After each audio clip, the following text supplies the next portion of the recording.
Grace to you and peace from God our Father and the Lord Jesus Christ. In a normal week, we are either graced or cursed, depending on how you view it, by getting to only listen to one sermon a week. The ELCA youth gathering that we went to just about a month ago, though, was nothing but a normal week.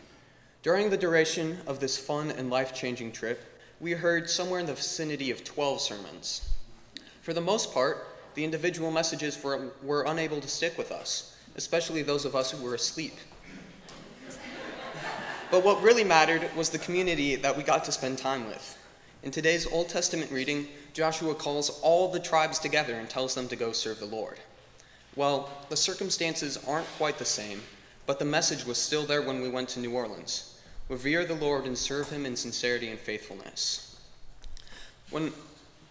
When I think back on previous youth trips, I think the most edifying parts of them were the service that we did for others. So when I got to the airport at way too early in the morning, I personally was ready to go out and help serve the city of New Orleans. Somewhere along the way, though, a message got lost, and we actually ended up doing no traditional boots-on-the-ground service. Instead, we spent a long time in a long security line to go up some long escalators and listen to people talk for a long time about doing service. As much as I believe we would have preferred to be doing some sort of traditional service, and as redundant as I think talking about doing stuff when there are people and stuff to be done, I realize that when God calls us to serve him, that service doesn't have to be expressly in terms of actions that you do for others. Every single night, for example, we got to go to mass gathering, which is where all 16,000 of us gathered in the Smoothie King Center, which is the local basketball arena, to listen to a lot of speeches and a lot of music, both of them which had ranging qualities. More important than the music or the many speakers was the sometimes interesting, sometimes annoying, but mostly fun people that we got to share the experiences with. Because we were a small enough group, there were always people in front or behind of us, and sometimes even on the sides, that we didn't know, but were always fun to get to know, or at least photobomb. And when we weren't in the Smoothie King Center, we were on the streets interacting with everyone, from the delusional Lions fans, to the delusional Vikings fans, to the delusional Bears fans, to the delusional crackheads. Everyone there was up for a conversation, and most everyone made those conversations fun. Oh, this is going to be our year. I've heard that my entire life. Give up, Bears fans. Even though we didn't get to expressly serve people, being in that community of 16,000 youth and being able to interact with all those people that we'll never see again was, in its own way, our form of serving God. And even if that happens to not be true, I personally felt like I grew a lot as a person and had one of the best experiences of my life on this trip. I'm immensely grateful for all of you in the congregation who were able to make this trip possible and for showing up to adult education later today, for the chaperones who had to put up with us for 5 whole days, the city of New Orleans for being so cool and having pralines, they're pretty nice, and our group and the other 15,993 other Lutheran youth who made the trip what it was. Especially my best friend Noah, who's going to take it from here.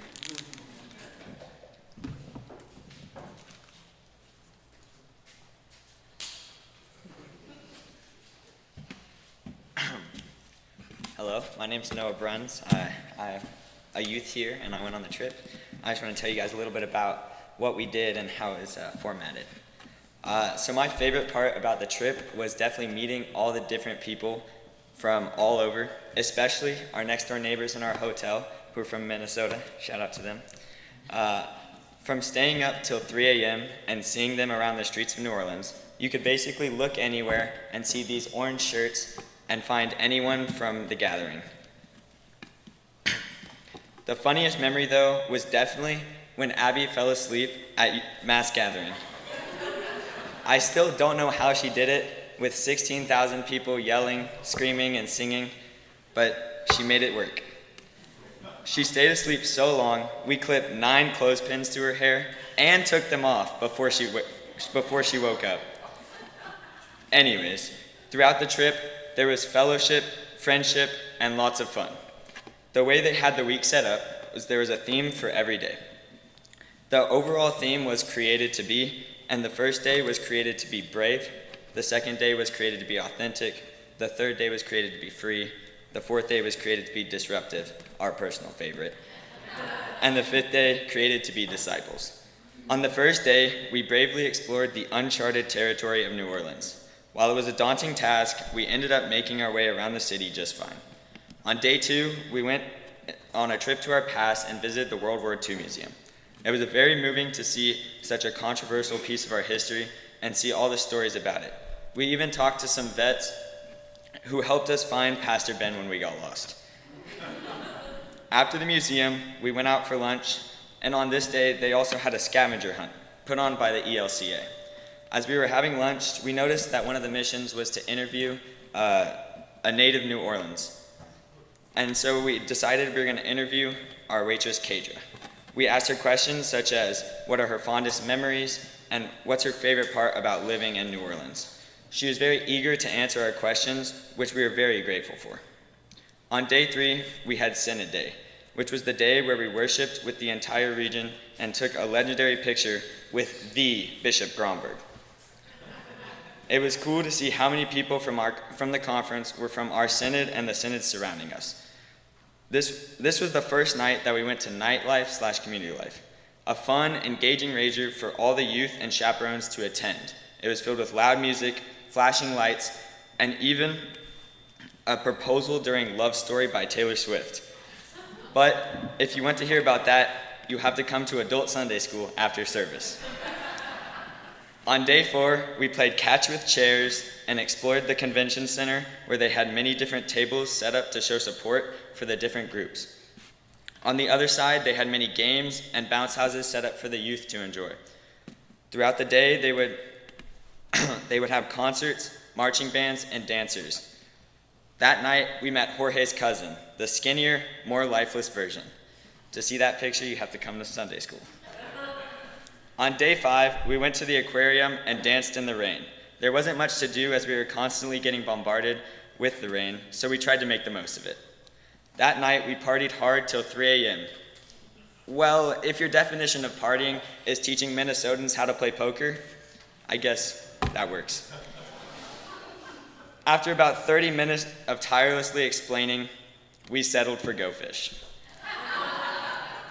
Soren was miraculously amazing at that, which makes sense because we found out he later cheated.